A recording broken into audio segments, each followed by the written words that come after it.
welcome back to my channel. This is DT DailyTech, and in today's video I'll be showing you how to factory reset the Nord N200 5G. This phone is exclusive for Metro and T-Mobile only. First, locate the power button, the volume down, and before you start, make sure that the phone is powered off. Press and hold both keys. Once the phone turns on, remove your finger off of the power button. Continue holding the volume down.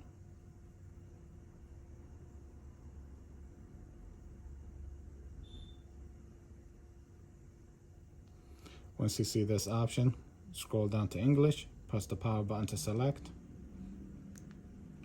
Wipe data. You'll have to verify this code. This is a code that they give you to make sure that the phone is functional.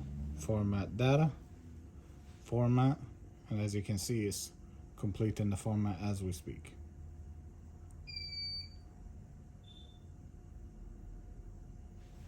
Wiped successfully, okay. As you can see, it's been completed. Now reboost the device. Once it comes back on, it will have the factory settings.